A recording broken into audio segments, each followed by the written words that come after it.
All right, everybody. Hello.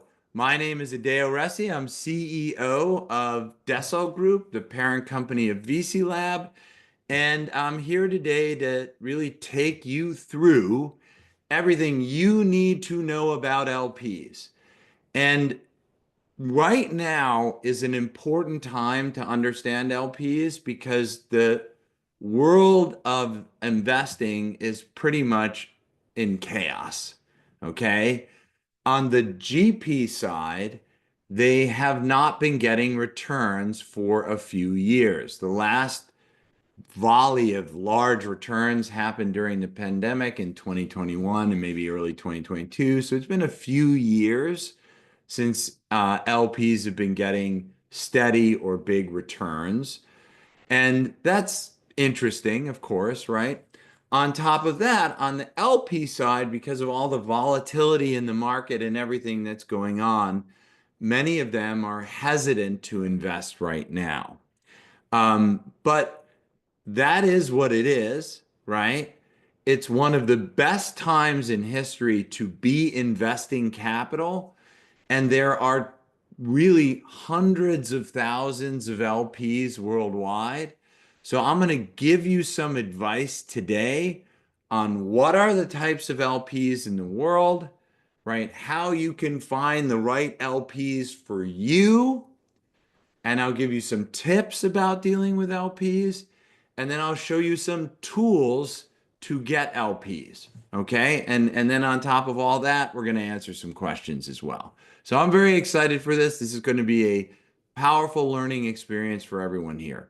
Let's get started. I actually have a presentation. So, all right. Finding your dream LPs, everybody, right? There's someone out there in the world today that is the perfect LP for you. In fact, I'd be willing to bet that there's probably hundreds, and most of you, if you follow some of the guidance that I give you today, should be able to find enough to fill your first fund. And the way you want to think about LPs is that there are LP archetypes, types of limited partners, like family offices. And then you can even get down to sub-archetypes, and you're going to find these veins of gold where you identify this LP sub-archetype, and every two or three meetings, you get a commitment to invest in your fund because you've targeted really well and your offering is very compelling to that LP sub-archetype. And your goal in fundraising is to find as many of these sub archetypes as possible until they run dry, if you will, and get enough capital to close your fund. And I'm going to show you how to do that. So first and foremost, what are LP archetypes? Well, they're groups of ideal investors for your fund.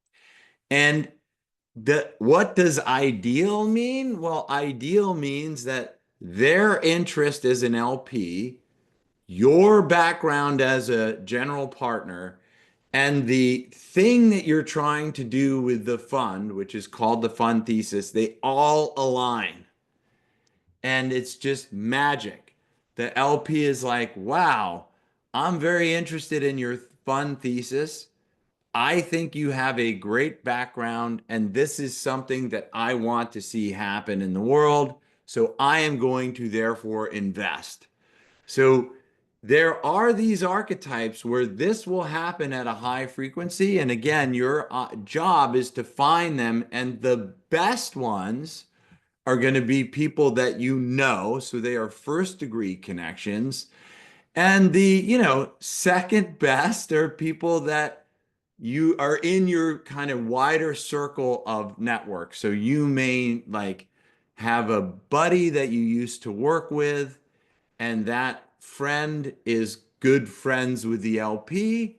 That is your second best source of these ideal LP archetypes. So your first degree and second degree connections.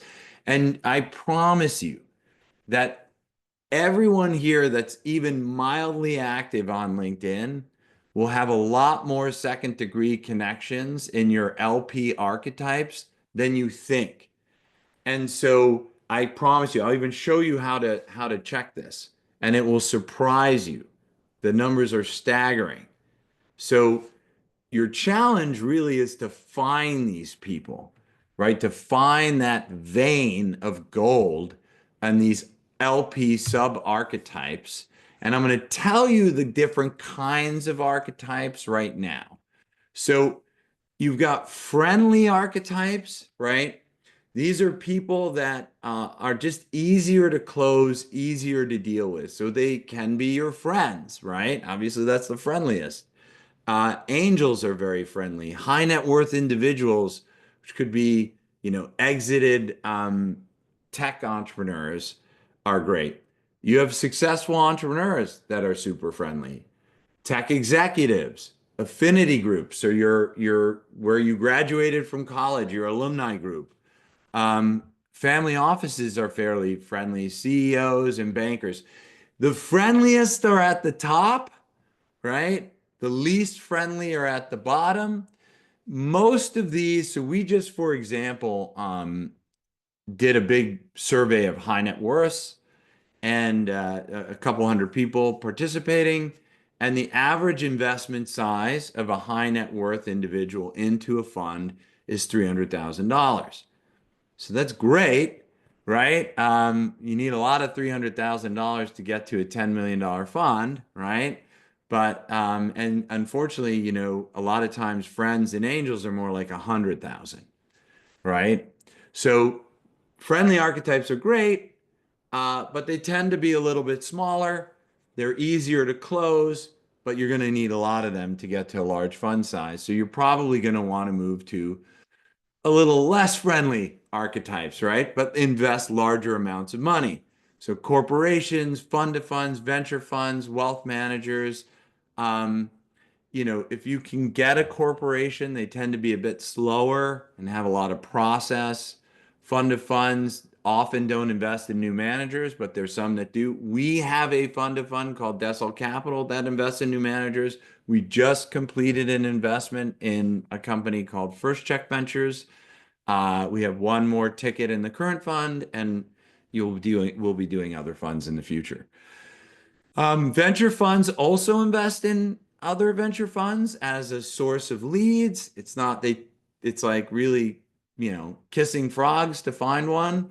But if you have a relationship with a venture fund already, and that relationship is strong, you can probably, you can certainly talk to them and they may do it. It's not zero, but it's not a best archetype. And wealth managers, they tend to be gatekeepers, but some of them are excited about venture and will either invest themselves or bring it to some of their customers. So they're less friendly. And now we're going to go to not quite hostile, but I'll call it challenging archetypes.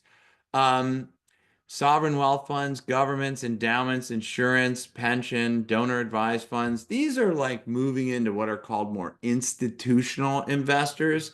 Now, we just did a survey there too, and institutional investors have 13.2 million average. So just to give you a sense, that's 44 times more money, 44 times more money than the high net worths, which are one of the largest in the friendly asset classes.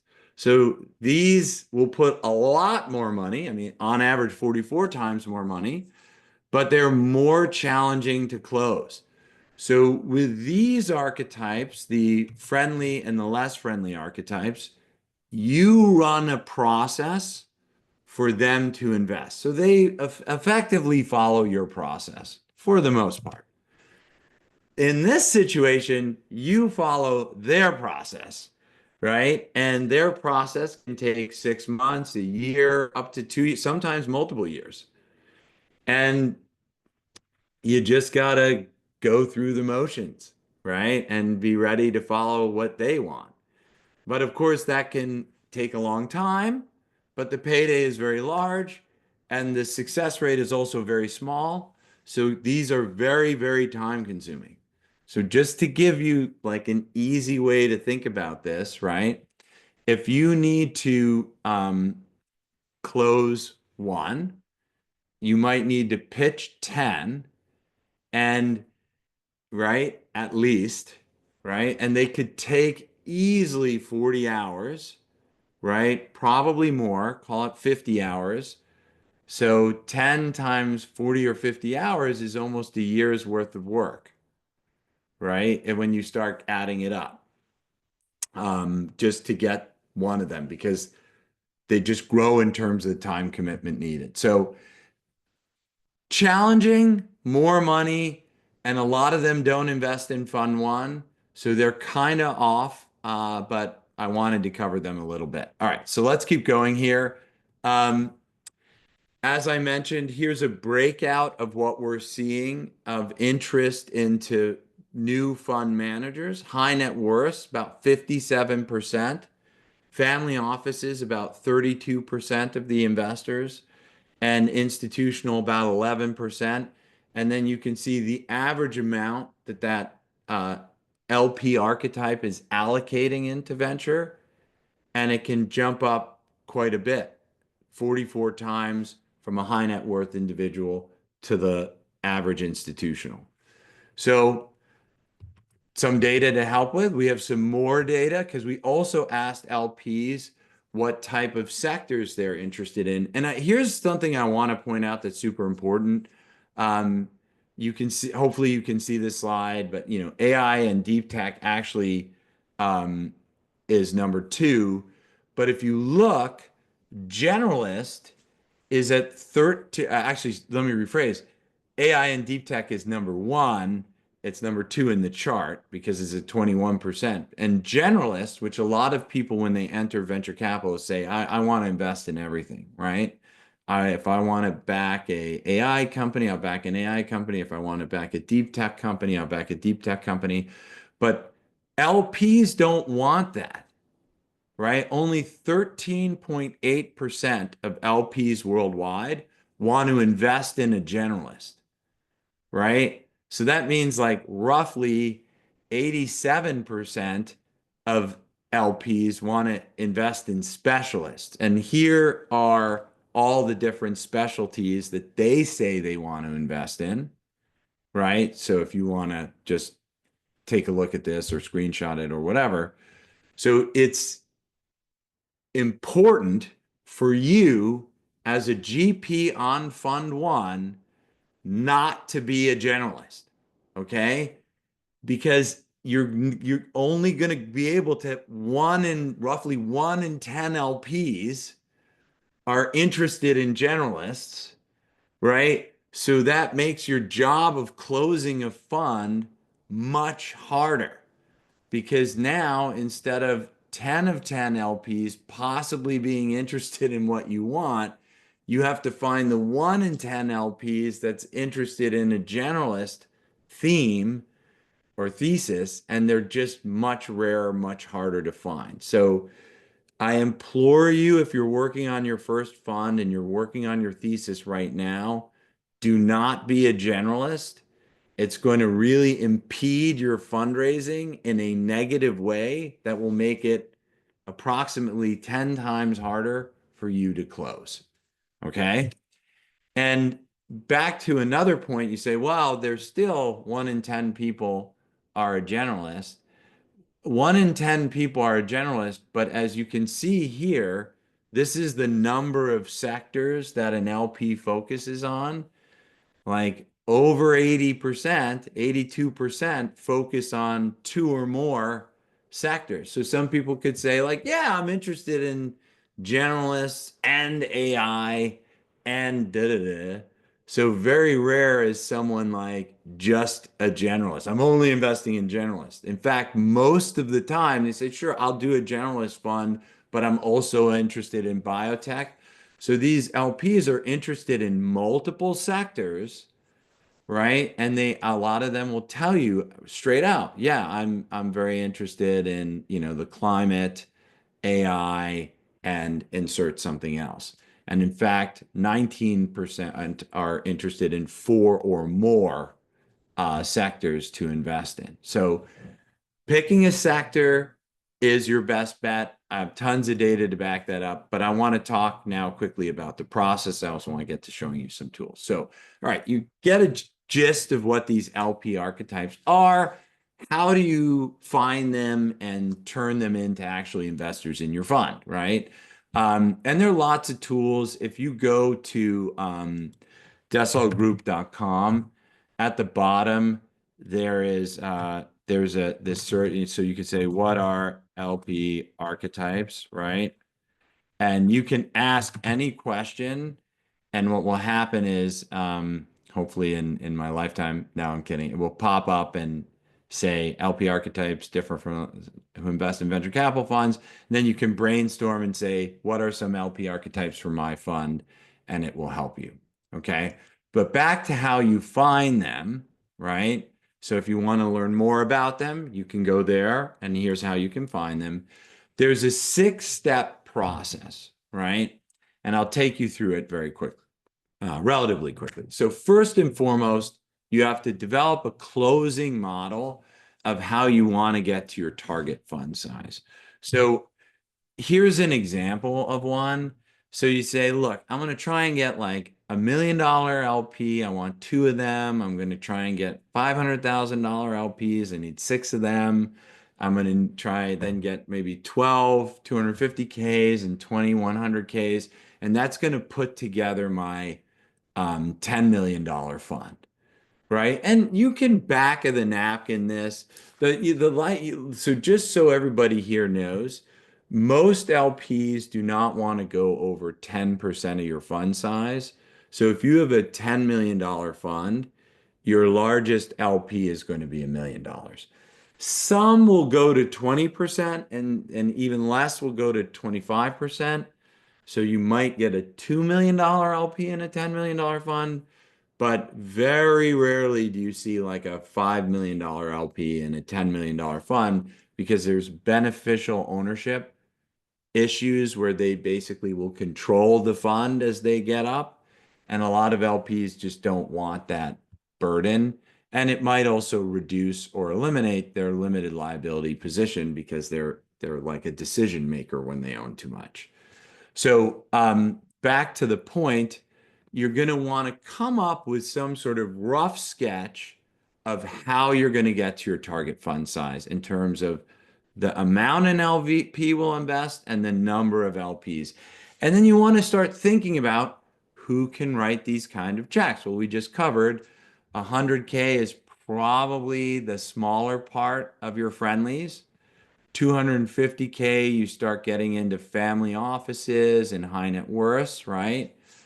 500K is slightly larger LPs, and then all the way up to $1 million, you're starting to get into the institutionals, like we said, corporates and family offices, etc. Um, Now, once you have this rough breakout, you want to start actually fleshing those archetypes out more. And my recommendation is the following. You want to test and run 3 at a time, not 10 at a time, not 1 at a time. You want to do about 3 at a time. And I have a slide on this later, but I brought up this analogy of mining gold. And working these archetypes is like mining gold. You can run out, your whatever seam of gold may run out, and then an archetype will stop working. And so if you have 3 at a time, you can then have 2 working and 1 stopping to work, and then you bring a new LP archetype in. So you at least always are getting new LPs because you're working an LP archetype that is productive. So you want to have 3 LP archetypes that you're working at any time to get opportunities. You want to research these LP archetypes using keywords on LinkedIn, Crunchbase, and Google. We have a tool that will do this for you. And I'll show it to you in a minute, but you're going to want to commit. And Domenica, if you're there, can you put a link into the closing schedule article that I wrote? So you should be researching LP archetypes for like half an hour every day when you're fundraising. And as I brought up earlier, there are endless ones, and that you're connected to already on LinkedIn. So I'll show you that in a moment. You'll see what I mean. Um, and then once you find these LPs, you need to have a connector to them. You need to know someone who knows them, right? And you need to get introduced. It's the way, right? If you get introduced to an LP versus like cold emailing them. Now, if you know the LP, that's different. But if it's a second degree connection and you don't know them, get the introduction. So you got to reach out to the person that knows them, and we'll show you some tools to help with that as well. Okay. And then you got to set up the meeting. And this is important. I want to talk about general solicitation for a second. All your first meetings are a get to know you meeting, right? Now, look, it may happen that in a get to know you meeting, you end up talking about the fund. I am not the general solicitation police, but general solicitation in most places in the world is not legal. I don't like the rules, but that's what they are. Okay? So whenever you meet an LP that you don't know, the first thing you need to do is get to know them, right? You have to get to know them. It's an introduction meeting. Ideally, you pitch in a second meeting. Sometimes it may happen that you pitch in the first meeting, but really, for the benefit of the LP, for the benefit of you, and to follow the law in most places, take that first meeting and get to know the LP. You're a money manager, you're not a startup founder. You're essentially offering this LP your services to find great startups, right? And other investments related to the thesis. And so you want to get to know this person, period. Okay. And then, of course, you have to ask. And this is insane, but there are many managers who do lots of meetings, lots of research, and they never really ask for money. Um, and so this is kind of an important point here, but you want to try and ask for money after one, two, or three meetings at the most. If you're going on to four, five, and six meetings and you haven't asked for money, that's really bad. Now, I want to talk about institutional LPs for 1 second here. And so I'll just like stop and just focus everyone's attention, okay? Institutional LPs, you're going to go through their process. And their process, as I said, could take 6 months, a year, or more. All right. When you're going through their process, they may say, hey, I need you to do 6 to 10 meetings, whatever the number is, right? Some large number of meetings, and you're just going to go through their process and do those meetings. But you should have a pretty good sense of what they're going to invest within one, two, or three meetings. So you could say, like, hey, look, I'm in the process, I'm doing this. Can you give me a sense of what your ticket size would be for my fund or my type of fund if you're even uncomfortable? Oh, sure, we invest 500,000 to 1 million in funds like yours. Great. Do you have a sense where I fall on that scale? Yeah, you're probably in the 750,000 range. Okay, thank you very much. So you got to ask, right? I can go through lots of ways to ask. If someone wants me to go through ways to ask, I can just post in the chat, um, give some examples of how to ask, and I'll do it right now. Otherwise, I'll jump back to the presentation. So if you want me to show you ways to ask, I can cover some or go back to the presentation. Going once? Oh, okay. I guess that's a yes. It took a minute, but lots of yeses. All right. So, if you're a GP and you're dealing with an LP, there's three ways to ask: direct, indirect, and super passive. right? These will differ based on your um, LP archetype. So let's go through them. So in an indirect scenario, you might ask an LP to invest, saying something like, "Hey, I thought this meeting went really great. Have you been looking to make venture capital investments in the past?" Pretty innocuous. You're not actually asking them to invest in you. You're asking them, are they thinking to invest or have they thought about investing in the past? What are their thoughts about investing in venture capital in the present? Sort of more of an open-ended, less direct way. In the middle, it could be something like, hey, this was a great meeting. We're planning to close, before the summer.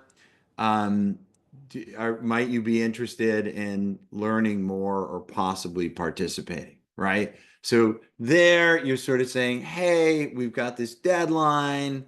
Um, it's an amorphous deadline. And would you be interested in learning more, which is one way, or possibly investing, which is another way? So you're giving them options, and it's indirect, but more direct than what earlier. And then the last is just to flat out ask, be like, hey, this was a great meeting. Might you be able to commit 250,000 into our fund that's closing in a couple weeks? Right? So depending on the meeting and your relationship, you know, all three will work, right? I've seen commitments from one, from two, and from three. If you have a strong relationship, the meeting is going really well.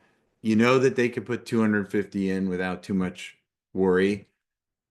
Just ask for an amount, right? And if you think they could do more, you could even say, could you do 250? And if you could do more, that would be great, right?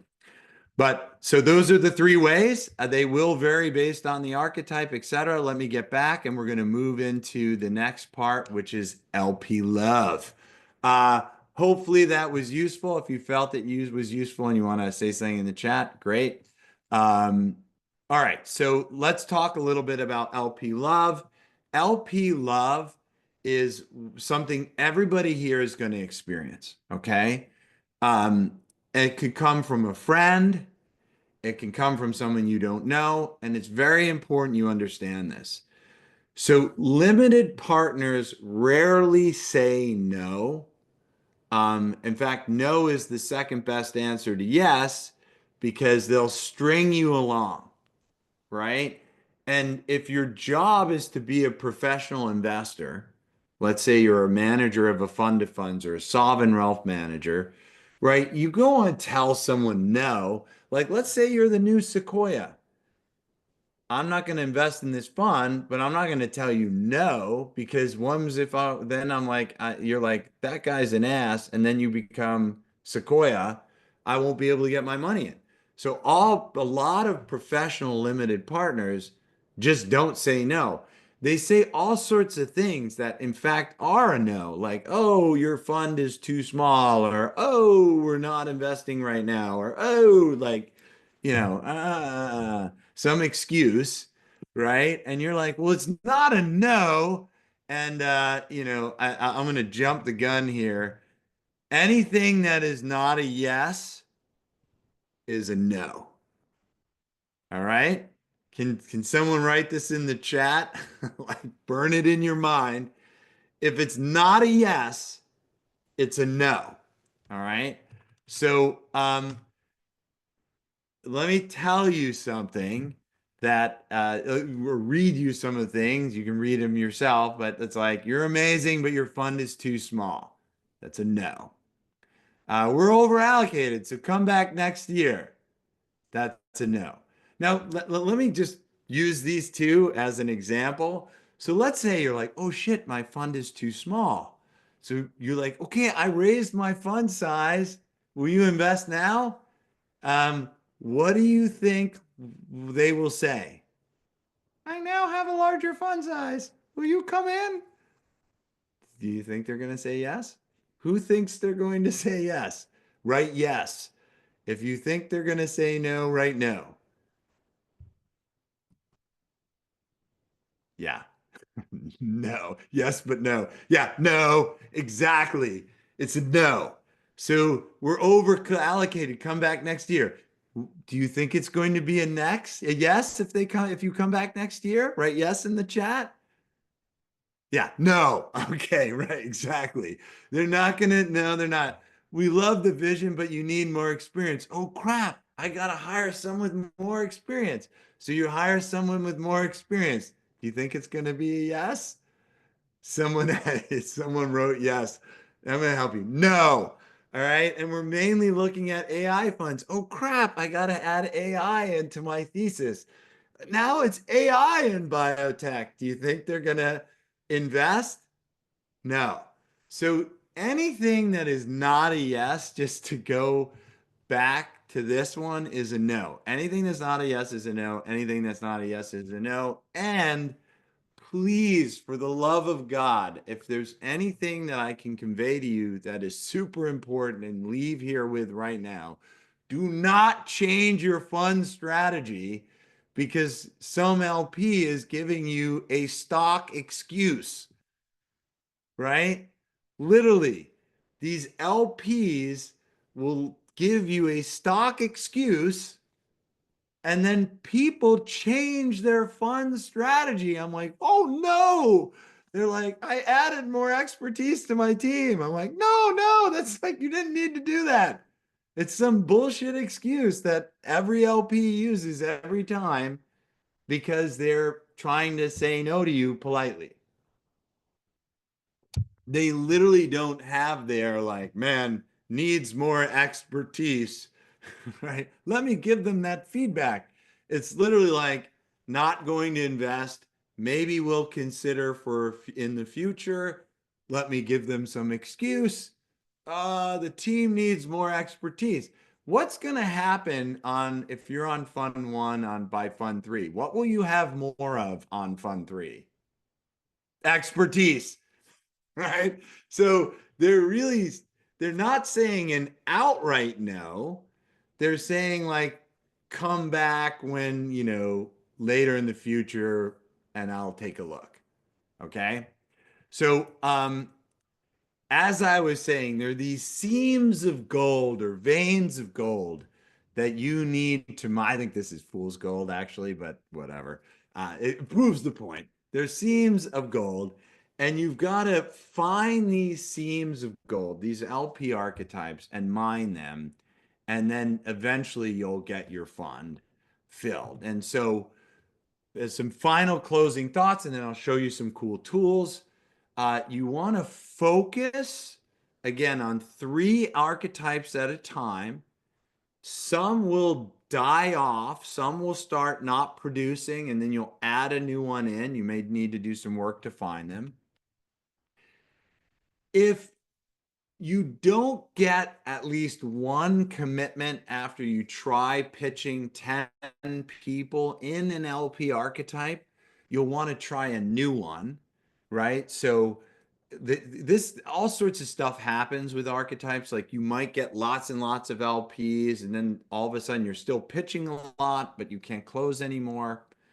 Sometimes you can't find any more to pitch.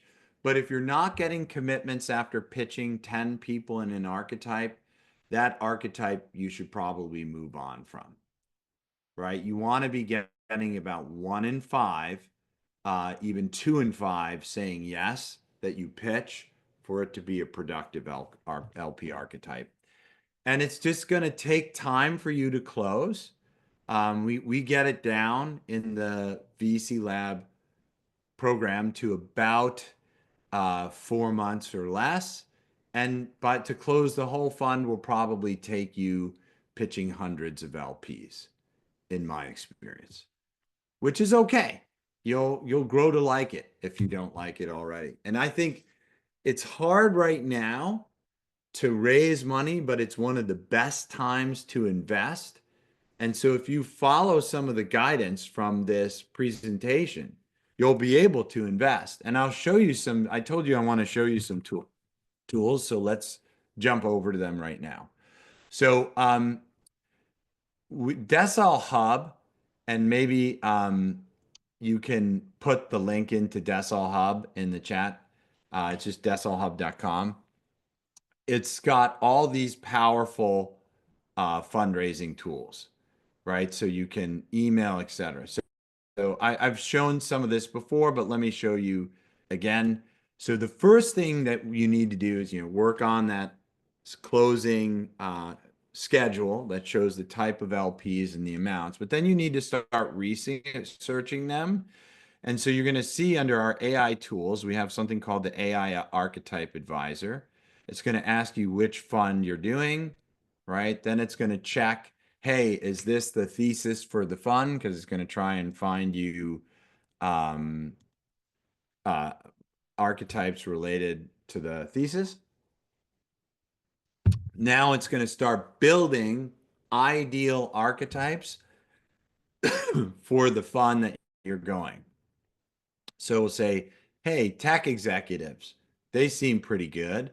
And you're doing biotech, so biopharma executives, current and former C-suite at mid-sized biotech companies. So it's actually writing out who, it's giving you search terms. It's even talking how to find them in person. JP Morgan Healthcare Conference, that's a great one to do. Okay, join this association, reach out, all great advice, right? And then it gives you these search terms. So let's open the search terms right now. So now it's saying like, here are people on LinkedIn. Now you have second degree connections and there will be thousands of these, okay? But these are not as good as first degree connections. So whenever you're going after an LP archetype, you want to go after first degree connections. So look, biotech executive, biotech executive, biotech executive. So then I could go into one of the biotech executives here. We have an AI powered plugin. So the AI powered tool finds you the archetypes, even tells you how to do them. Then it says, hey, do you want to import Kristen? I'm like, yep. And so now it's going to create a profile of Kristen, biotech, all right, her that. It's going to write what organizations he's with. She's going to write a little profile, and then I can import Kristen. Now, if I go back here and I go to fundraising pipeline, you're going to see that it's importing it to a different, I disconnected this from, this is a demo account. I'm actually using the tool because we're raising a fund right now ourselves. So I'm using that tool. So it's actually sent it to another pipeline. But normally it would be added right here. And then if I want to email the person that I just added, I open it up. I say, hey, I want to just introduce myself and so that we can connect, right? Because you want to get to know them first. This is kind of cheesy because remember, I know Kristen, she's my first degree connection. So I'm going to have AI improve it, right? And our AI learns how you write automatically when you connect your email. And so this writes an email exactly like I would say, like, hope you're doing well, right? It's got all my Calendly in there, talks a little bit about what's going on, right? And so then I just have to hit send and it's that easy. So as you can see here, that we have tools that allow you to quickly identify different types of LP archetypes to go after, quickly find LPs that you know, quickly add them to your CRM, and quickly email them. It takes roughly a minute or less per LP to do all of that.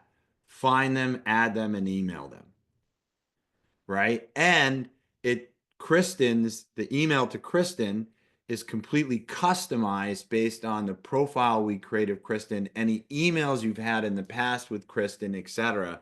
So it does really all the heavy lifting for you, finding these LP archetypes relatively easy. All right, now we got lots of questions in the Q&A. Domenica, if you could do me a favor and clean them out, I'll go through them relatively quickly. I'm going to do most upvoted. So if you like a question, upvote them. What are some tactical steps and suggestions to accelerate the velocity of relationship building with second or third degree connections? Look, so this is from Emil. The best thing that you can do there is to run events. Okay. So I'm going to just show you quickly how to do that. So we have a whole event system in Decile Hub over here. Um, so you can very easily make events, right? Boom, here's an event. I can take a look at it. And then everyone that comes to this event, when they register, they are asked, are you an LP, an entrepreneur? So we help segment event attendees so that you know who the limited partners are and that you can prospect more intelligently to go after. So the single best thing that you can do to accelerate your second degree um, relationship building is hosting events. So they could be private dinners, they could be virtual events, but that's that's the number one thing that you can do there, because or even attending events, hosting or attending events, but hosting events is always the best. Michael's asking, is there a particular order at a recommended order that we should invest the time to reach out to these LPs? Uh, so that's a good, should we reach out to bigger checks first and smaller checks later? It's always the easiest, smallest people are first, and the hardest, larger people are later, second, etc. So your friends, all the way through to all that first row, angels, high net worths, they're all kind of first, and then larger ones go later. Um, Should we be focusing on the less friendly LPs if we are raising Fund One? No, they're last. They do, most of the less friendly LPs, particularly the institutionals, the challenging ones, they are probably not going to invest in Fund One, so it's not really the best use of your time to so you want to focus on the friendliest LPs that you have the closest relationships to. Um, so this is someone's asking, should we mention all the sectors we're interested in? So listen, every GP here should focus on one or two sectors. When you start focusing on more than two sectors, you're effectively a generalist fund, and then you're down to only having about 13% of all LPs in the world interested in investing in your fund. So you really need to pick one or two at the most sectors that you're going to invest in, and that's it. Otherwise, you're going to have a much harder time fundraising, like significant 10x harder. What are some of the ways of dealing with a situation where LPs are waiting on others to commit before they jump in? That's a no. That's like one of the most classic no's ever as well. So maybe I should add it to the list. Oh, as soon as you get 10 more people to commit, I'm going to come in. Okay. For how much? We'll see at the time. Okay. So I mean, I can't tell you how many times I've heard it. And I've had GPs even convince me that it's true, and then it doesn't happen. And it's like, man, they convinced me again that this is going to happen and it didn't happen. So yeah. Another question with the VC evolution with funds like A16Z and Lightspeed becoming more flexible RIAs. How does that affect emerging GPs? It doesn't affect you at all. Like, look, they're becoming an RIA because they're not a VC fund anymore. So it's good for you. Lightspeed is not a VC fund. Okay. A16Z is really not a VC fund. They're going to do a $20 billion fund series. You know, it's not a venture fund. You, I think all classic venture deals call it before up to Series A. So up ending at seed. I don't even think they take 20 billion a year worldwide. So if you have a single fund for 20 billion, you're really much later stage, right? Much later stage. That's not VC, right? I want to be sensitive of time. We got lots of questions. What are your advice on identifying and approaching LPs that are willing to invest in emerging or underserved markets, specifically Latin America? Look, guys, you're not going to find Latin American LPs in America. There are some, but you're going to find Latin American LPs in Latin America. So I can just tell you this, and it's basically a fact. For almost everybody here, something like 95% of everybody here, most of the LPs that come into your first close, when I say most, I'm also talking about 90 something percent, will be people that you know. So it's that simple. Because like, why would someone that doesn't know you give you money to do something that you haven't done before? They won't. So I mean, they may be open to giving you money, but they'll wait until you get the first close done. So most of the people that come into your first close will be people that you know. And if you're in a developing market, it's going to be therefore people that you know in the developing market where you are. It may not be in the country or city where you are, but it will probably definitely be in the region with where you are. Okay. Okay, let me just keep going here. When you say LP, what do you mean? Is it an investment, a high net worth? So LP is a limited partner, Ernesto, and they could be in any of the LP archetype categories that we covered, and I can just go back and show you them quickly as a refresher. So limited partners are investors into funds, and we're specifically talking about limited partners into venture capital funds. So you have friendly limited partner archetypes, which would be on the list here. You have less friendly limited partner archetypes for venture funds, which is on the list here. And then you have challenging limited partner archetypes for venture funds, which is on the list here. And so, again, I would not start out with. They will come either in later closes or in future funds. But you do want to talk to them at some point in Fund One to hope that they'll be ready to invest in your Fund Two. Okay, so let's keep going with some question. Okay. Let me just refresh because we got lots more votes coming in. Does a place-based approach make sense to some of these LP archetypes? In other words, local, regional. Great question, Ernesto.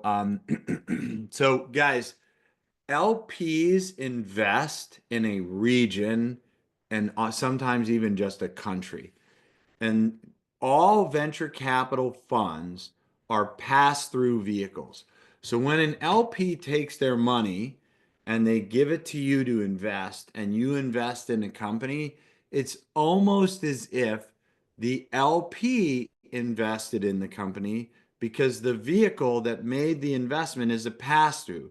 So you're the manager, you're taking their money, you're pooling it, and you're putting it into companies, and it's called a blind pool because the money goes in, but it doesn't know where it's necessarily going to wind up. And then you pick a company and you say, I'm going to invest in this company. Ergo, it's blind to the LP what you're going to invest in. And then it's as though the LP made that investment themselves. Now, why does this matter? LPs don't want to invest everywhere in the world. If I'm a European, I don't want like I got one investment in America, one in Canada, one in Mexico, one in Angola, and they're like, "Oh my God, now I have to deal with Mexico, Canada, Angola, legal, Mexico, Canada, Angola taxes, Mexico, Canada, Angola, everything else, regulations, currency restrictions, etc." LPs don't want that, right? If you said to an LP, "Hey, by investing in my fund, you're going to have to pay taxes in 10 different countries around the world and comply with 10 different currency regulations and 10 different legal issues." "Oh yeah, sign me up. I can't wait." Like, said no one ever. So this idea that you're going to be this high-flying global investor, you're not going to get any LPs. LPs want to invest in limited numbers of areas so that they limit their exposure to taxes, to regulations, to currency controls, legal, etc. All right. If an LP says, "I do not have the capital to commit now, but come back in several months," should we go ahead and ask them to sign a pact? Uh, it's a no, right? Guys, everything that is not a yes is a no. Okay. And I'll actually tell you a true story. I had a guy do exactly that and he invested. And I was like, "This is amazing. I never thought this would happen." Right. And then he defaulted. So then he just made one capital call and then he couldn't make any other capital calls. So you don't even want these LPs. Right? Okay. Let's keep going with questions. Upvote questions because we got a few minutes left. I'll try and go quick. What are unusual practice of building relationships you have recently encountered that worked? I mean, there are no shortcuts. You got to build a relationship, and the shortcuts are like maybe you can do an event uh, of your own and get LPs to go there. So that's a shortcut. But honestly, Eddie, there's no shortcut. You got to do the work. Got to go out, meet people, build relationships. It just takes time. All right, Philippe, are LP data based on your personal network, or where does the data come from specifically? So we have 190 something. I can actually show you how many we have. We have a lot of LPs in our database, and then we also do surveys um, of the LPs in our network because that we talk to. So it's not like an anonymous survey. So this is actually we're at 206,000 LPs in the database of Decile Hub, and then we do surveys with the smaller number, and that's where the data comes from. To answer your question. So just to keep going here, Timothy's asking, we focus on B2B startups without deep tech. Will we considered a generalist B2B? Would you be a generalist if you're just doing B2B?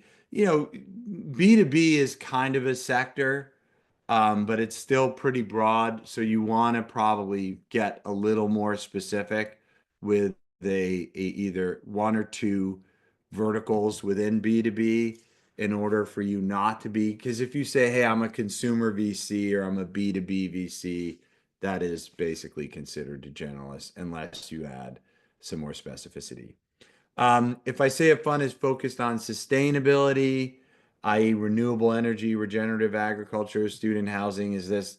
Yeah, that's pretty broad. Guys, you have to be more narrow. Like, e.g., you listed three things that are totally unrelated: renewable energy, regenerative agriculture, and student housing, like too broad. And that will be considered again like a generalist fund because it's like, what don't you invest in? It's like things that aren't sustainable. Well, it's like a sustainable data center is sustainable, totally sustainable, but that's like a data center thing. And you're doing student housing, student housing that's sustainable. It's like, again, it's generalist, right? The LPs these days are doing the allocation themselves. So they're saying, I want to put some money in early stage AI, so I'm going to look for early stage AI funds. And if you're doing like AI and regenerative agriculture, they're like, well, I'm not really interested in regenerative agriculture. So I'm going to just skip your AI fund because you're doing both. Um, there's a question here when raising fund number two, how realistic is to expect success with a different fund geography than fund number one? Um, it happens if it, listen, Fund one, fund two, and fund three are all hard. Fund three is actually the hardest. So you want to do things that just make your life easier when raising funds. So yeah, don't make things more hard for yourself. So look, we run out of time, everybody. Hopefully this was helpful. You can sign up for the waiting list of Decil Hub and we can get you access, or more importantly, sign up for VC Lab Cohort 18 and we'll take you through all these LP archetypes, show you how to use the tools, and get you closed on capital within 4 months. All right, everyone. This was awesome. Thank you, guys.